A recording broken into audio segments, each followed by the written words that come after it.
Bom dia, boa tarde, boa noite, meus queridos e minhas queridas. Aqui quem fala é o Erison e vamos dar continuidade à leitura do livro O Príncipe dos Canalhas, de Loretta Chase. Então, vamos iniciar o capítulo 8 deste mesmo livro. Ouçamos atentamente a leitura. Lá no posto Ipiranga. O tiro jogou Dain para trás, e a cadeira tombou junto com ele.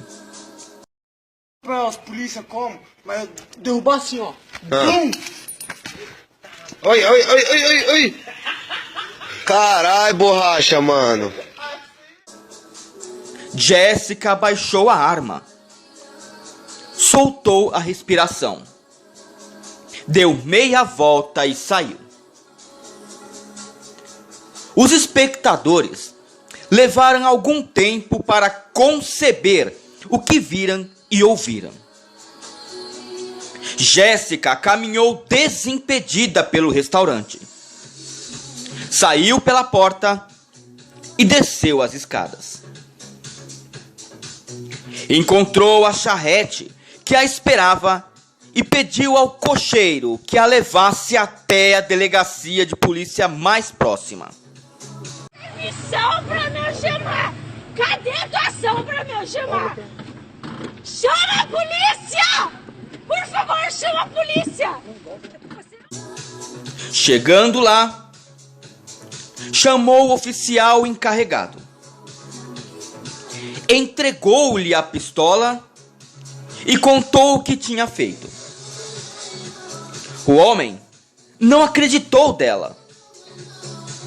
Enviou 2 gendarmes ao Antoines e serviu-lhe uma taça de vinho. 1 hora depois, eles retornaram com uma infinidade de anotações da cena do crime e com o conde Desmond. Esmond viera soltá-la, dissera ele.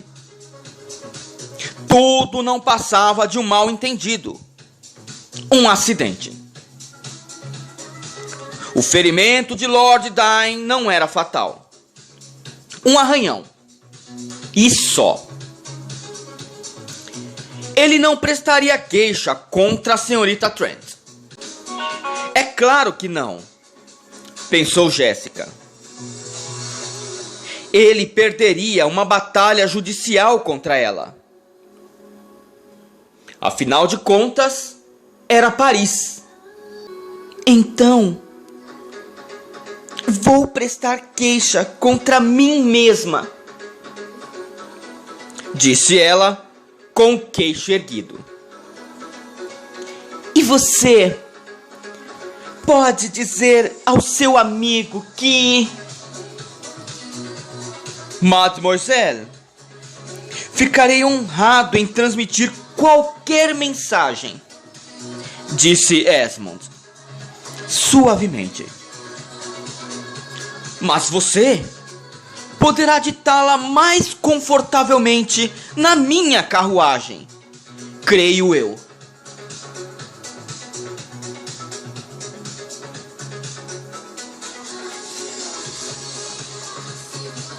Com certeza, não.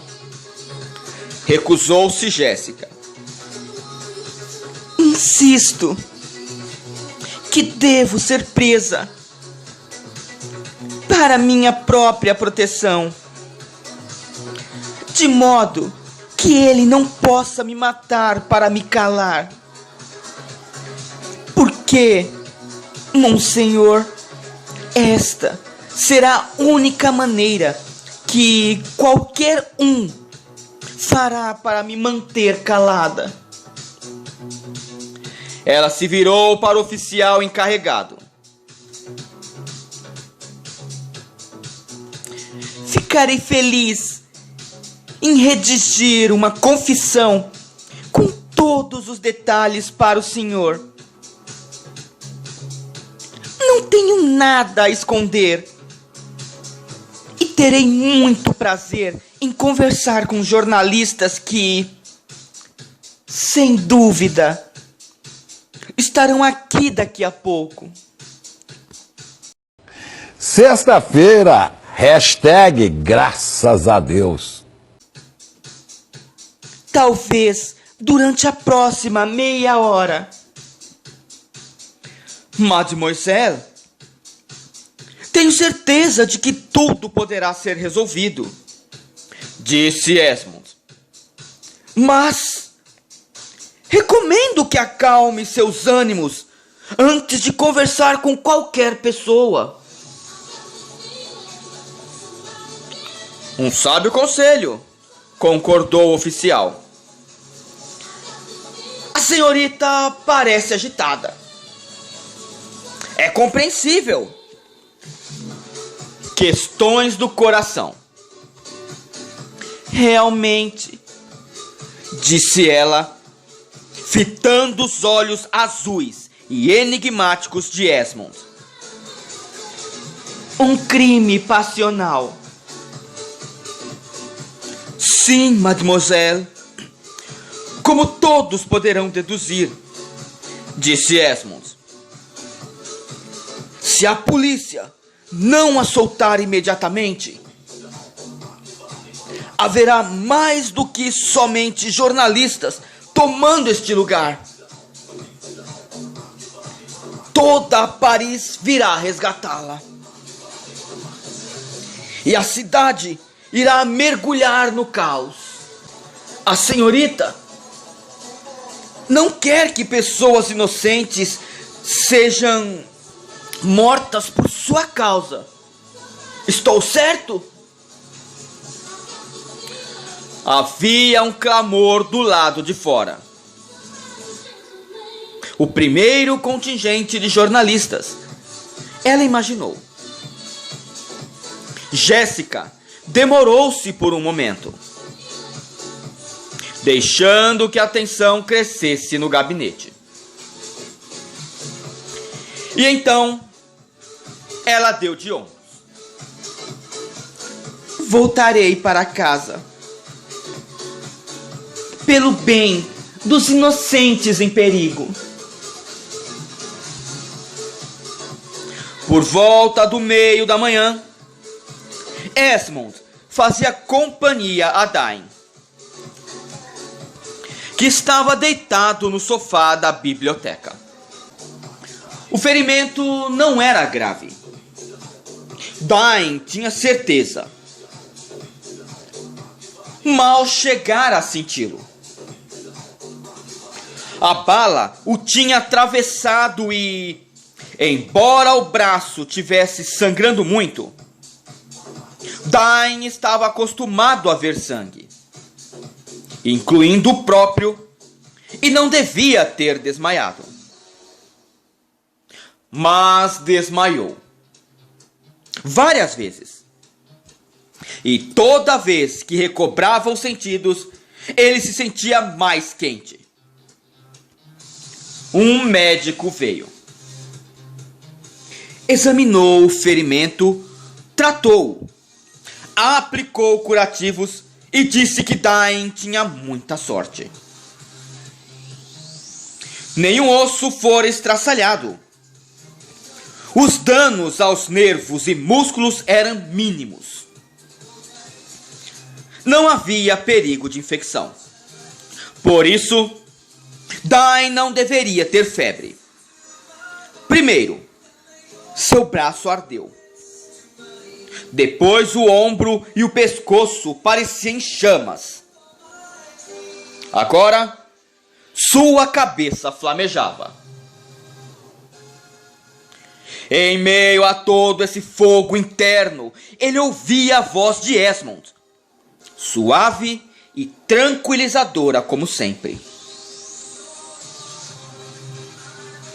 Ela sabe, naturalmente, que nenhum corpo de jurados na França a condenaria, disse Esmond.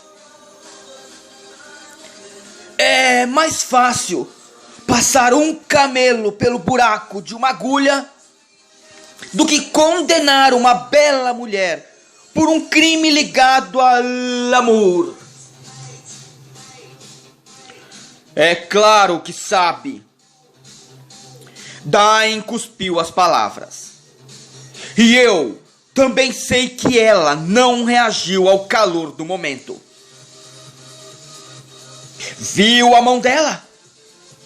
Nenhum indício de tremor. Fria e firme. Não estava tomada por uma fúria ensandecida. Ela sabia exatamente o que estava fazendo. Ela sabe muito bem o que estava fazendo, concordou Esmond. Atirar em você foi apenas o começo. Ela quer transformá-lo num espetáculo, Dain. Fui encarregado de lhe dizer que ela tornará público cada detalhe do que aconteceu em um tribunal. Se conseguir o julgamento no qual está insistindo, ou nos jornais, disse que vai repetir tudo o que você lhe falou e descrever minuciosamente tudo o que você fez. Em outras palavras, ela vai exagerar e distorcer a história, concluiu Dain, ciente de que tudo seria verdade. E isso, aos olhos do mundo, acabaria por reduzir Lord Beelzebub a um adolescente apaixonado, resfolegante, trêmulo e suarento. Seus amigos rolariam no chão, às gargalhadas, com aquelas declarações piegas, mesmo as ditas em italiano. Jéssica se lembraria de como aquelas palavras soavam. Sabia bem latim, não? E poderia imitar perfeitamente, porque pensava rápido e era inteligente. E vingativa. Depois, todos os segredos, as fantasias e os sonhos constrangedores de Dain seriam traduzidos para o francês e o inglês. E, dentro em breve, para todas as outras línguas conhecidas. As palavras seriam impressas em balões e em caricaturas vagabundas. Espetáculos teatrais retratando o episódio seriam apresentados nos palcos. E isso era apenas uma pequena parte do que ele ainda enfrentaria. Ele sabia. Bastava lembrar-se de como a imprensa massacrara Byron cerca de 10 ou 12 anos atrás. E o poeta era um exemplo de integridade, se comparado ao Marquês de Dain. Além disso, Byron não era obscenamente rico, incrivelmente grande e feio e exasperadamente poderoso. Quanto maior o inimigo, mais dolorosa é a queda, e mais o mundo gosta de vê-lo cair. Dain entendia muito bem como o mundo funcionava.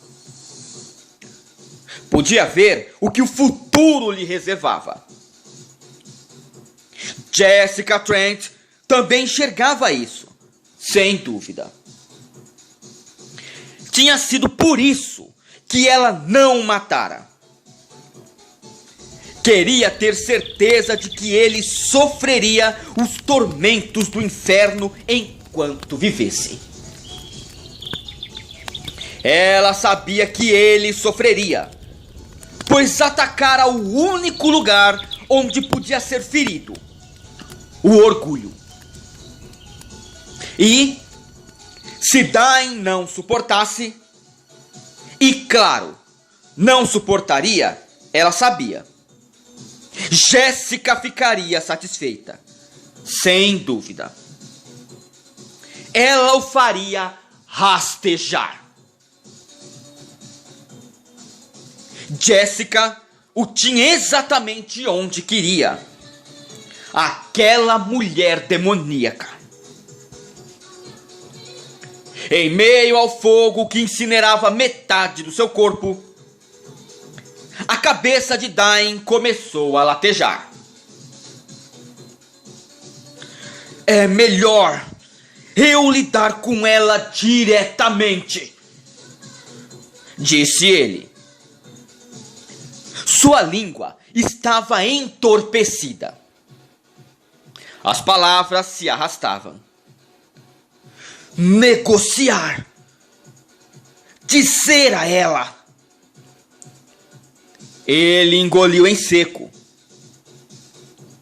Sua garganta queimava também. Termos. Dizer a ela. Ele fechou os olhos e esmiuçou a mente em busca de palavras. Mas elas não vinham. Uma perda de tempo. Perda de tempo? Não vai mudar nada. Sua cabeça parecia um lingote de metal aquecido, no qual um ferreiro esmagava impiedosamente seu intelecto e seus pensamentos. Ouviu a voz distante de Esmond, mas não conseguiu encontrar sentido nas palavras. E foi então que aquele martelo satânico desferiu um golpe arrasador e o deixou inconsciente.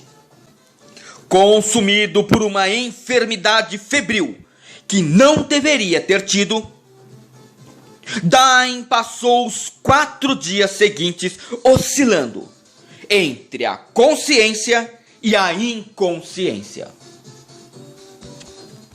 Na manhã do 5º dia, ele despertou, quase recuperado. O ardor e o latejamento haviam desaparecido. É falta de remédio, fraqueza. Mas seu braço esquerdo continuava imóvel, perdendo inutilmente ao lado do corpo. Dain conseguia senti-lo, mas não conseguia mexê-lo. O médico retornou, examinou, deu alguns muxoxos enquanto completava o exame e balançou a cabeça negativamente. Que merda, hein? Sabia não? Não consigo encontrar nada de errado, disse ele. Chamou um colega de profissão, que também não viu nada, e mais outro, com os mesmos resultados. Ao final da tarde, Dain já havia sido examinado por 8 médicos, e nenhum lhe disse algo diferente.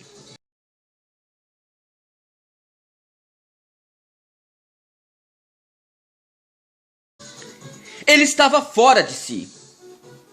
Fora cutucado, questionado e escutado comentários abafados sobre seu estado de saúde durante quase o dia inteiro.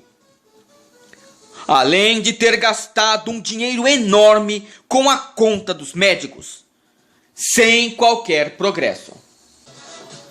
Para piorar, poucos minutos depois que o último charlatão saiu, um oficial de justiça lhe deixou uma mensagem. Herbert entregou-a enquanto Dain tentava se servir de uma taça de vinho. Com os olhos fixos na nota sobre a bandeja de prata, o marquês errou o cálice e derramou vinho no roupão, nos chinelos e no tapete oriental. Ele soltou impropérios e arremessou a bandeja na cabeça de Herbert. Depois saiu pisando duro rumo ao seu quarto. E sua raiva ia aumentando enquanto tentava romper o lacre e desdobrar a mensagem, com apenas uma das mãos. Nesse momento, ele estava tão enfurecido que mal conseguia enxergar direito. Não que houvesse muito para se ler. De acordo com a nota, o senhor Andrew Harriard desejava se encontrar com o advogado de sua senhoria, o Marquês de Dain, em nome de Jessica Trent. As entranhas de Lord Dain se transformaram em chumbo. Andrew Harriard era um famoso advogado londrino, com uma enorme clientela de expatriados poderosos que viviam na capital francesa. E também era a integridade em pessoa, incorruptível, leal e incansável ao servir seus clientes. Era sabido que sob o exterior sacrossanto do advogado havia uma armadilha com mandíbulas e dentes afiados capazes de causar inveja a um tubarão.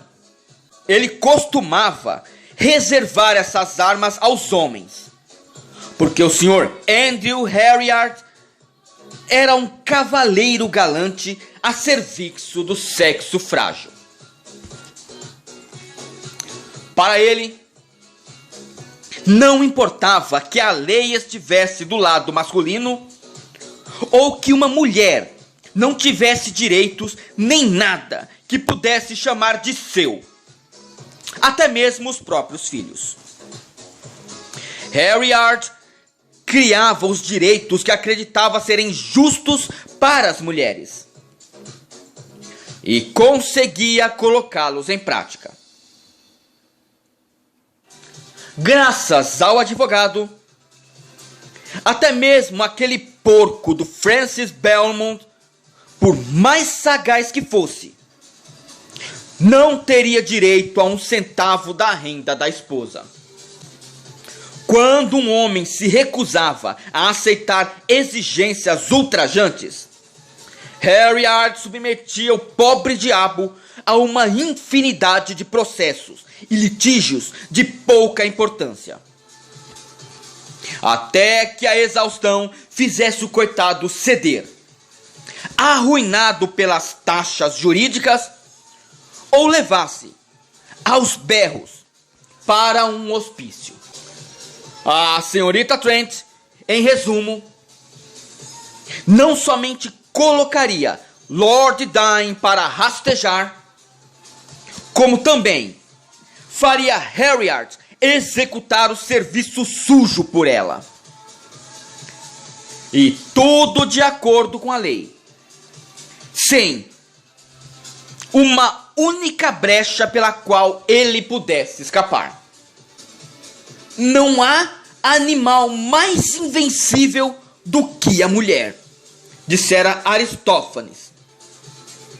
Nem o fogo, nem qualquer felino selvagem consegue ser tão implacável. Implacável, cruel, demoníaco. Ah, não! De jeito nenhum! Resmungou Dain. Não, por meio de intermediários. Sua filha do demônio! Pra que agredir? Não tem necessidade disso. Ele amassou a nota numa bola de papel e atirou-a contra a grade. Em seguida, foi até a escrivaninha. Pegou uma folha, redigiu uma resposta e chamou o lacaio. Em sua nota ao Sr. Harriard, Dain declarou que se reuniria com a senhorita Trent às 7 da noite na casa do irmão dela.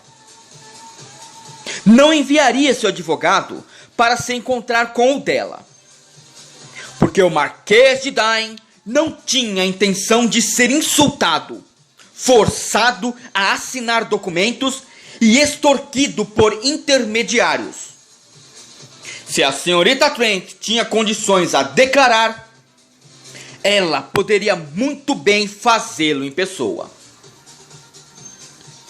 Se não, ele permitiria que ela enviasse o irmão ao encontro de Dain. Se não, ele permitiria que ela enviasse o irmão ao encontro de Dain, que ficaria muito feliz em resolver a questão a 20 passos de distância, com ambos os duelistas armados desta vez. Tendo a última sugestão em mente, Jéssica achou melhor que Bert passasse a noite em outro lugar. O irmão ainda não sabia de nada. Ao voltar da delegacia de polícia, encontrou-o sofrendo as consequências dolorosas do álcool que consumira na festa de Lady Wallington. Muito bem. Cachaça, c*****. Como é, rapaz? Cachaça, c*****. De novo. Toma cachaça, c*****. Com o organismo fragilizado pelos meses de depravação, Bert havia sucumbido a uma violenta dispepsia e não conseguira sair da cama até a tarde do dia seguinte. Mesmo na melhor das circunstâncias, suas faculdades cerebrais não eram confiáveis. O esforço necessário para compreender o comportamento anômalo de Dain poderia desencadear uma recaída, ou mesmo uma apoplexia. De qualquer forma, Jéssica não ousaria arriscar que Bert saísse cambaleando à procura de Dain para vingar sua honra. Genevieve concordou com o plano e levou Bert para jantar na residência do Duque d'Abonville. O nobre francês era de confiança e saberia guardar segredo. Afinal, fora ele mesmo quem aconselhara Jéssica a ficar quieta até que pudesse conversar com um advogado. Também fora ele que bancara os honorários do Sr. Harriard. Se Jéssica não tivesse concordado em deixá-lo pagar, o próprio Abonville assumiria a responsabilidade de enfrentar Dain. Aquela oferta lhe mostrara tudo o que precisava saber sobre os sentimentos que o nobre francês tinha por Genevieve. Às 7 horas, Bert se encontrava longe do apartamento, em segurança. Jessica e o Sr. Harriard estavam sentados diante de uma pilha de documentos quando Dine chegou. Ele lançou um olhar de desprezo para o advogado e focou seu sarcasmo em Jessica. Mademoiselle cumprimentou ele com um curto aceno de cabeça. Meu senhor, disse ela com um aceno ainda mais curto. Já chega! Chega! Chega! De sutilezas. Pode prosseguir com sua extorsão. Os lábios do Sr. Harriard se apertaram. Mas ele não disse nada. O advogado juntou os papéis e entregou-os a Dine, que atravessou a sala e foi até uma das janelas. Colocou os documentos no parapeito, pegou a primeira folha e leu-a despreocupadamente. Quando terminou, colocou-a de lado e leu a próxima. Alguns minutos se passaram. Jessica esperou, cada vez mais agitada. Por fim, quase meia hora depois, Dine ergueu os olhos dos papéis que só demandavam uma fração daquele tempo para serem compreendidos.